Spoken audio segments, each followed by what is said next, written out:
woke up and I started reciting this dream out to myself, I felt like the energy of Annalise was it was just a representation of, and I want to say black women most notably, but it could be any woman, but a woman who's been sexually abused and who carries the pain of that trauma with her, and it's like it gets turned into power. Okay, so this type of woman usually likes to be in control. In 2 miles, take exit 753A toward Eldridge Park. Thank you, Siri.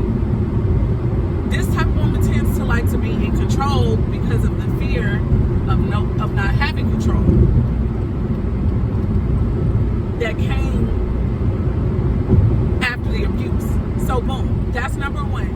Annalise Keating is representing a type of woman, a type of black woman.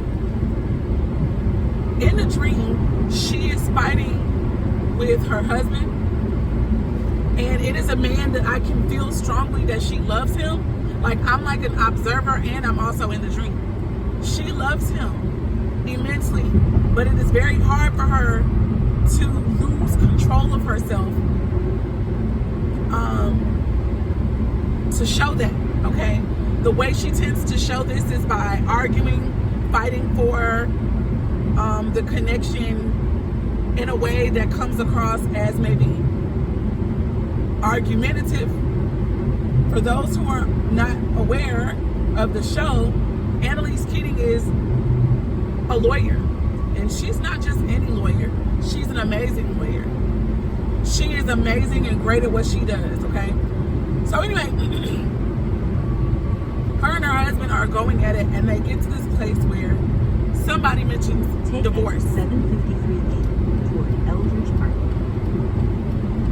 Somebody mentions divorce here, and it is on and popping, and it's like, she's like, fine then, whatever. So the husband goes upstairs. I'm already upstairs somehow. I make it, and I'm in a bathroom. In the bathroom, eventually, first let me say this, eventually Annalise follows this man up the stairs, and she's in the bathroom eventually as well. And there in the restroom, she sees... At the light, turn right onto North Eldridge Park. She sees something that I feel like she had been trying to hide, which is, and this could have been something that they were partially arguing about as well. Like, it could stem from this. There's a toilet that is open, and I'm in the bathroom already, so I see this. I see a baby, the fetus of a baby, and Annalise is crying hysterically because she didn't want him to see this. She did not want to see this baby that is presumed stillborn. So that's dead. She didn't want him to see the baby. In 4.7 miles, turn right into the parking lot. But he sees the baby anyway. And I see him break down. Now he's sad, okay? And crying and all this other stuff, really emotional. It's a very emotionally charged scene that I'm walking in. So some kind of way, he goes over to the baby, he picks the baby up. In the dream, I wind up having the baby. And I'm in a bathtub full of water. And I feel this immense need to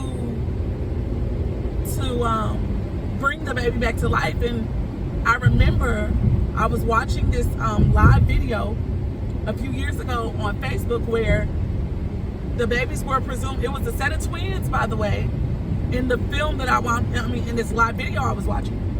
The mother presumes that, or somebody presumes that the child is stillborn. It comes out not breathing. And the doula, whose name on Facebook is Crystal Alkaline Doula, by the way, just a plug.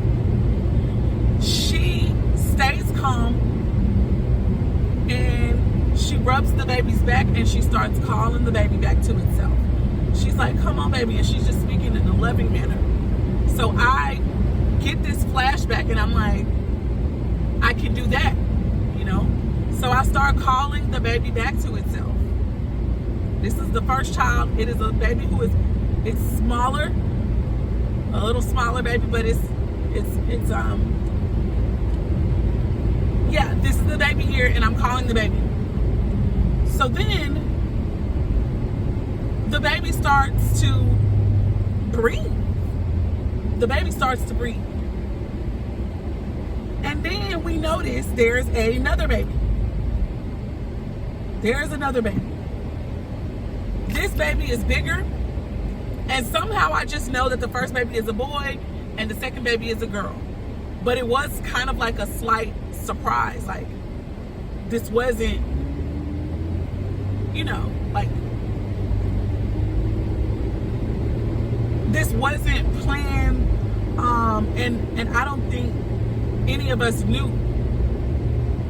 So the baby, the second baby, the girl, she's face down in the toilet as well, presumed to be dead. So I grab her and I start speaking to her. Only this time, for some reason, I remember asking, what's her name? I don't remember the name upon waking, and I hate that I don't remember it, but I don't know if it's that important as what this dream is probably symbolizing. So I asked the baby's name and I start calling her by her name. And I'm calling her, I'm rubbing her back, I'm just holding this space of just love for her. Just, all I can feel is just intense love. I have this faith that she's gonna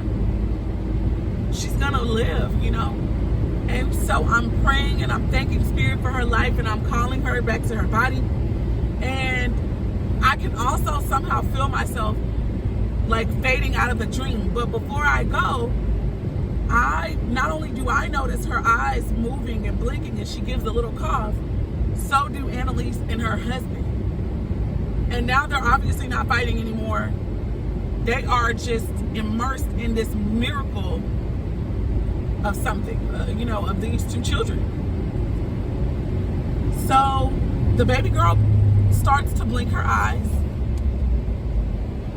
She starts to blink her eyes and she gives a little cough, and they're like, oh my God, they're talking and they're like, she's, oh my God. And I just feel this need to keep rubbing the baby, and I feel like I tell them the same thing, and then I come up out of the dream. I'm awakened by my alarm. I know that I don't know exactly what this dream means, but what I do feel is that there is something. I know that babies don't oftentimes, I saw 8:28 on the clock. I know that babies in dreams don't always mean actual babies, okay? In dreams, although they could stand for that, it's not always what it means. Sometimes babies can represent projects of all sorts, okay? Projects of all sorts in dreams.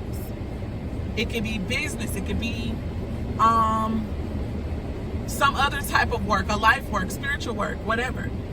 That's what babies can sometimes represent. And of course, they can also truly represent new life in the form of children. So it just depends. But I saw twins. And this is not the first time I've seen twins. I have been dreaming of twins now for at least a year. And that is at least. I've been dreaming of twins for a year, and they've been fraternal every time. A boy and a girl, boy and a girl. So anyway, that's that with that. That's the dream. Like I said, I'm not 1,000 about what it means, but from the energy that was surrounding the dream, and this was kind of like dark. I remember the setting was kind of like at nighttime, the evening, you know. Darkness to me is concealment. It's something that may not be seen, something that is kept away from the masses, I guess, or the public, because in the daytime you can see everything. Everybody can see everything. At nighttime, matters are more concealed. And this was happening inside of a house, inside of this particular couple's house, so it's definitely concealed. I feel that something that maybe two people. In 1 mile, turn right into the parking lot. I feel that something that two people who are connected in some way, whether it's partnership, whether it's marriage, commitment, whatever, business. Two people are thinking that something is over, and yet that something is totally dead and done, but it's going to be revived. Something will be revived for both people.